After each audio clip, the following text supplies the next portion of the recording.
Welcome back to the Achievement Apex. Today, normally I'd be doing a trade review, but I'm taking a step back for 1 month and creating an entirely new trading portfolio. The reason for that is because there were some parameters in my old strategy that weren't governed by specific rules. So for example, on the strategy, there might be 1 hour and I could either increase or decrease the position size on that hour to increase performance. But I didn't have rules for how much I could increase or decrease it. So when I'd make the strategy and I'd be adjusting that hour, I'd be doing it and the results would be getting better, but I'd be like, okay, well there's a trade-off here when things go badly. So optimizing it for the 2 years past, it would be better. But let's say that increasing that hour to 10 times normal position size, in the last 2 years, it might have worked good. But then it would only take 1 hour to lose 10 times more than usual. And I wasn't willing to take that risk. So I'm starting from the bottom up, and I decided I'll share the entire process with you guys to show you what it takes to make a profitable trading portfolio based on rational decision making. So there's not going to be any trade reviews for 4 weeks while I work on this portfolio. But in the meantime, you'll be getting weekly videos of me working on the strategy, which includes the reasons behind instrument choices, the coding I do, the timeframes I choose. All of it will be covered in this video series. So we'll start with the basis of the whole portfolio. There'll be 4 instruments that I trade. Each of them will be different timeframes. They'll have different percentages of capital allocated to them. And they'll all be different asset classes. That way you can minimize correlation between the two.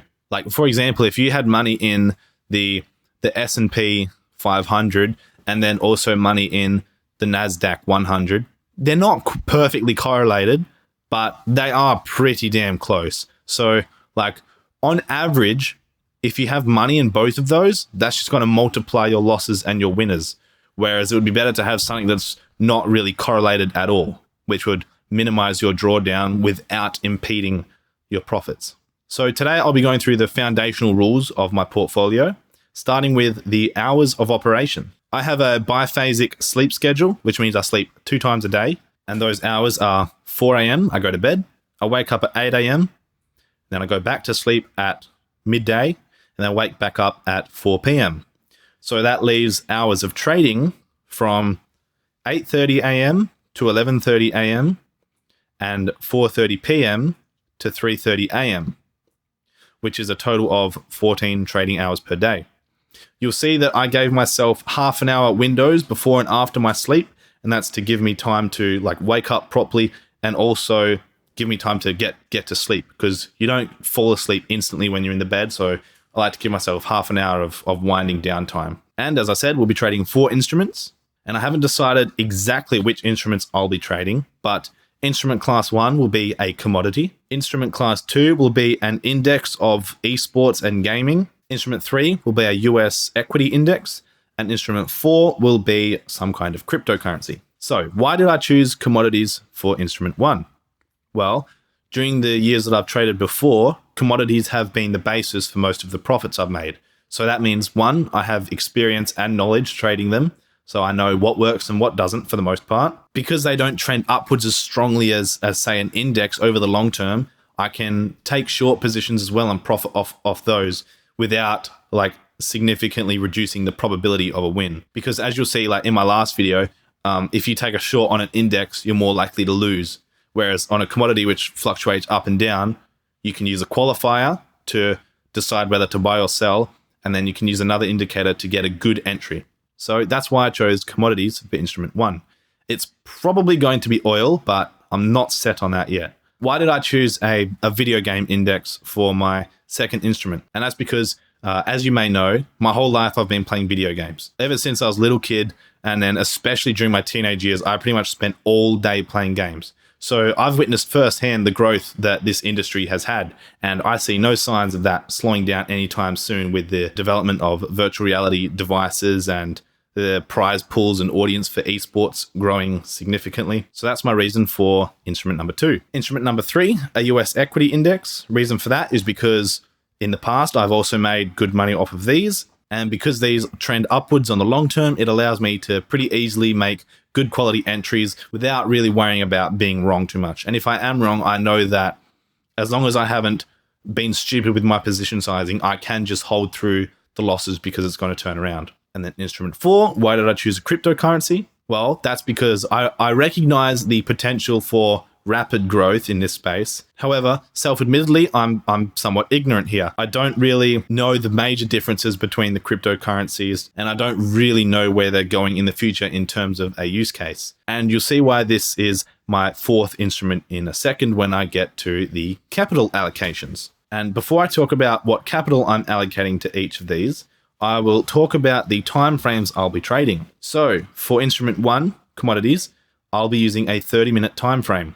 Now, this allows me to utilize the sideways up and down movements of the market and allow me to quickly get in and out, profiting off smaller moves in the market. And this will be kind of like the main money maker for me, because this is what I've done in the past. It's worked really well. And while something's working for me, I see no reason to change it. Instrument 2, the esports sector, will be on a 2-hour time frame, and that's to focus on a slightly longer term view. Also, by the way, so instrument 1, I'll be taking long and short positions, and then instrument 2, 3, and 4, I'll only be taking long positions. So the reason I use a 2-hour time frame for instrument 2, and that's because I'll be using an entry system, which is a combination of dollar cost averaging and some kind of bands, like some kind of Bollinger Band or like moving average ribbons or something like that. But basically, I'll be dollar cost averaging, so putting a small amount in every day, and I'll be using bands to determine like dips, which give me really good entries. Band entries will be weighted 75%, and the dollar cost averaging entries are weighted 25%. So that means that if I'm buying 1 unit per day for the dollar cost averaging, when I get a band entry signal, then I'll be buying 3 units of that instead of just the regular 1. So the idea of this is that my average entry price will be lower because of the high quality entries I'm getting during the dips. So that's why the 2-hour time frame is, I believe, ideal here. It's not too short that it increases my position size too much and magnifies my risk, but it's not too long that it stops me from actually getting good entries and making money. Okay, instrument 3, the US index, it will be on a 6-hour time frame. And that's because the growth of the indexes has been slower than the growth of the esports sector. And I also recognize that it's a very long-term kind of investment option. So having the 6-hour time frame reduces my amount of band entries, which reduces my total risk, yet it's still low enough that I can get some decent entries and make decent results. And then instrument 4, cryptocurrencies, will be on a 12-hour time frame. And that's because these are extremely volatile, and my view of these is very long-term. Now, remember, I'm speaking from ignorance here, but it seems to me that if they're going to be wildly successful, it's more of a long-term view of things. To me, there's no point like trying to get all these good entries because it's so volatile, and to effectively try and time the market here is virtually impossible. It also reduces my total exposure because I'll have less band entries, and therefore my risk will be lower. Also, I forgot to mention, Instrument 3 will have 50-50 weighted daily entries and band entries. And then Instrument 4 has 25% weighted band entries and 75% dollar cost averaging. Now, moving on to capital allocation between these. Instrument 1, the commodity trading strategy, will have 50% of my capital allocated to it.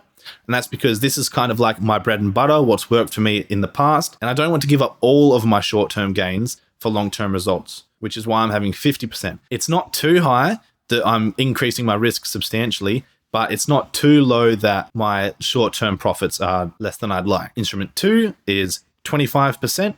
So this is the esports sector.